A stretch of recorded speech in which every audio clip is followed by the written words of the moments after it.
Where grandparents sat, I would sit between grandparents, my mate between another grandparents. Why? If you sat together, two mates and they're talking, yeah, guess what? We had to be seen and not heard whilst grandparents were speaking. They were very strict folks. So you learn the basic. Girls and boys split up. Girls enriching Judy, they would learn their various skills. Maybe making musical instruments, baskets. Ladies, you want to pass these around? Baskets, jewellery, nursing, preparation of food, ceremonial dancing. They had their own skills to learn. Imagine me, small boy, learning the various skills. I'm going to give you 4 skills. Which of these 4 skills do you think I would really concentrate on the most? Will it be me learning how to do ceremonial dancing, the use of my weapons, making fire, or hunting?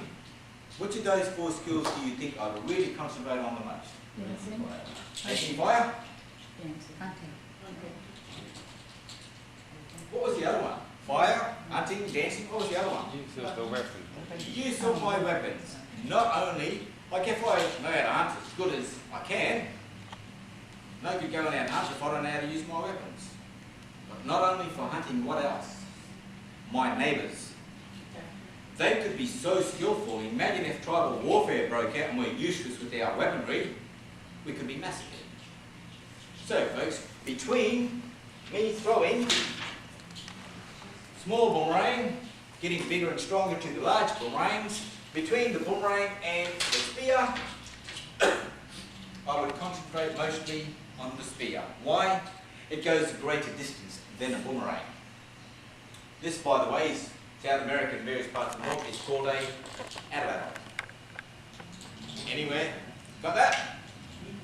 Yes, an Adelaide. There's a club in Arizona, a young girl from the States told me about they formed. Throwing the spear, folks, excuse me, as a young boy, I used my pointer finger. Throwing the spear. When I went into high school, javelin. I had to run to a barrier. Why I molded the javelin here, I don't know, because I still got this part to go from past my shoulders. World record, is it 70, 80, 90 metres throwing the javelin? What if I double the length of my arm? I use this pin as my pointer finger, double the length of it, pin in there, there, horizontal to the eyes, then my right arm, elevate, 1 step, and whipping it 140 odd metres. The record was sent to the States, by the way, and was lost in the aftermath of September 11th, done by one of my footballing mates. Just 1 step, 146 point something metres, I think, in throwing the spear. That's only by doubling the length of your arm. Okay? So can you imagine me, folks, as a young boy, imagine 14, 15, 16 years of age. Do you think I'd become a professional in throwing a spear or a boomerang?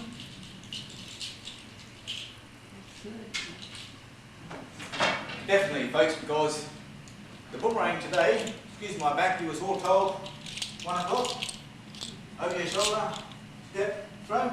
It's a boomerang, by the way. For those of you who play tennis, it's my tennis racket. I just throw the ball up, racket goes over my shoulder, step there, there. Spear thrower. Target would not be in front, but there. I step onto the baseline. How young are some of them on the professional tennis circuit these days, earning mega bucks? How young are some of them? 15, 16, 17 years of age. When were they given a tennis racket? I definitely become a professional around 15, 16, 17 years of age. The difference with the concentration level in sports today, me hunting traditionally, which would be higher? Sports, think of all the money in sport. Do you come second? No worries. It'll be hunting. Because if you came second in sport these days, the amount of money you receive, with good budgeting and good investment, you could live off it. Imagine if I did not spear my kangaroo back then, what am I living on? Oh, fruits and nuts. We all know what happens when we eat fruits and nuts, eh? I'd be forever running after So folks, by this time, 14, 15, 16 years of age, migrating many a times around the land, meeting up with the in-laws, saying hello to my promised wife and vice versa. Council of Elders in these 5 clans, few of them will make up the tribal council. They're to assess us, young girls and boys. They will discuss what are we going to take across to a neighbouring tribe to trade. What would happen is when Granddad goes into the tribal council, thinking that he's assessed me, there could be some nepotism involved. I reckon my grandson's ready to become a man. He can still be outvoted by the other elders from those other clans as well, as they see my skills and personalities and maturity and such. But if they agree, all the grandfathers come back, a couple of days' time, they grab our dads, uncles and brothers, also us, and lead us out of the cultural camp up into the mountains to the initiation site. Grandmothers with a few of the young teenage girls know initiations are going to take place. They follow at a certain distance at first, chanting very low. By the time they reach the base of the mountain, that chant becomes like a pitch scream. It's seen as 2 things: to drown out our screams as we are being initiated, or it can also be seen as a form of encouragement. Once again, you would hear the didgeridoo drifting down the valley. Sound of these musical instruments in the distance, and also the bull roar. Young girls on the day, they've got to go out to collect fresh fruits and nuts, do their shopping. Hunters would go out a few days prior, they could be on their way out now with fresh meat. But if a young girl wanted to impress the senior females, look at that nice big fruit tree up ahead. She walks up and she hears the sound of the bull roarer, she does a U-turn and walks in the other direction. Meanwhile, back in the initiation site, grandfathers are reviewing and refreshing our memories and telling us, you are no longer young boys after this, you are men, warriors, and you will act accordingly. What would happen is, Dad and my uncles lower my wrists, my ankles down. Granddad with a sharp crystal or a sharp shell rock, I am cut most commonly across the ear. Yes, folks, not to worry, the cockyaver leaf bark is a very good antiseptic. Crushing the bark and the leaves up, squeeze them into the cut. Sprinkle a tiny bit of ash and you seal this cut with grease from our slippery eel. Once this cut is healed, it's similar to this pen glued to my arm. I would have a raised lump across there. Now folks, go back to the start of the evening. I asked you to compare some of the similarities with our weaponries with other cultures. Look at this first stripe. Has anyone been in the police services, by the way? Army? Navy? Air Force? Which service? Army. Good example. Me, if I had to grow up traditionally, I'd be assessed by elders, higher ranking elders. I was a cadet in the Army. If I was, referred to as my senior ranking officer, I would have a cadet uniform, you would assess me. Where would I get my first stripe? As I move in status and rank, I get another one. And another one. Moving in status and rank, the more I get of these cuts, that's why I'll move in status and rank.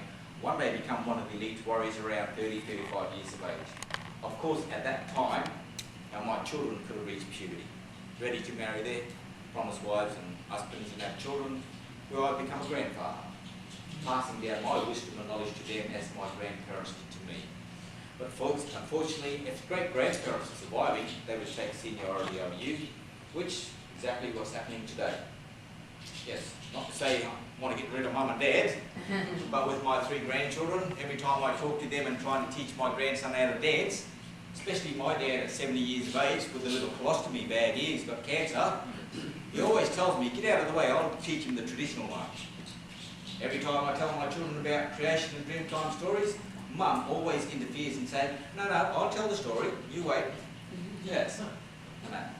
So imagine me, folks, in time getting on with age, which the tribal council will notice that bigger and stronger warriors are coming up throughout the rank. I would step down gracefully onto the tribal council, receiving cuts on my shoulders, becoming a knower. Once again, sitting on the tribal council, discussing issues, be it from the clans, as we migrate around the land, or what are we going to take across to our neighbours, into trade relationships.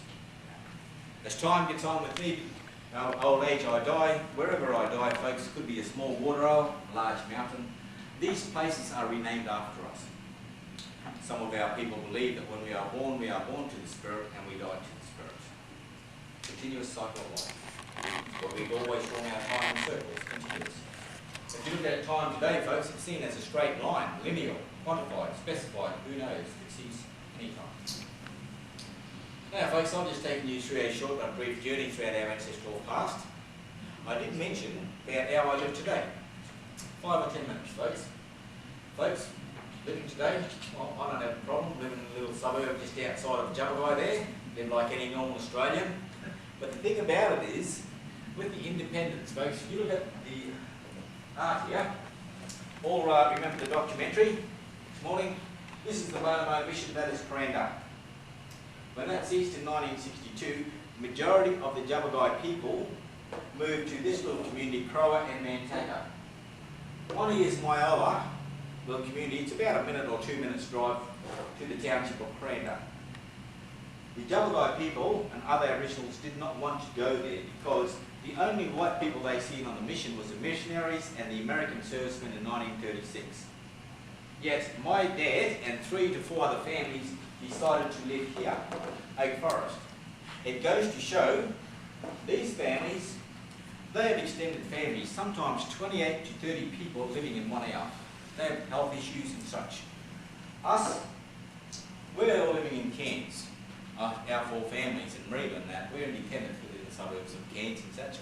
Not to say that we're better than our own families and such. But look, folks, I love my brothers and sisters. When they visit my place on a Friday, Monday morning I said, there's it all, go back to your place now. Yes. But just going back to me living out at Oak Forest, from the 1960 folks right up to 1972, you've all seen the width of the Barron River. Sometimes for 3 to 6 months, we had to live off the land. Why? We lived on the opposite side of the Barron River. My candies throughout those early years were bush foods, fruits and nuts of the rainforest, because we could not get into town to get our supplies. All my cousins that lived on this side, they could drive into town and get their supplies and candy and whatever.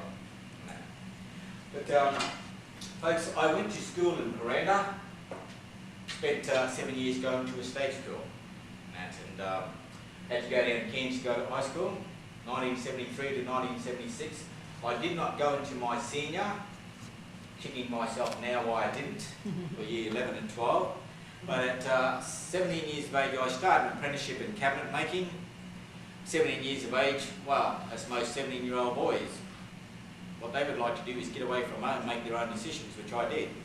And I walked out of my apprenticeship, went down to Melbourne, where my mum had a younger sister.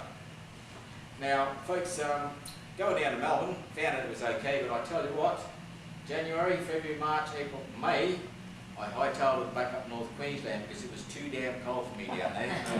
Yes.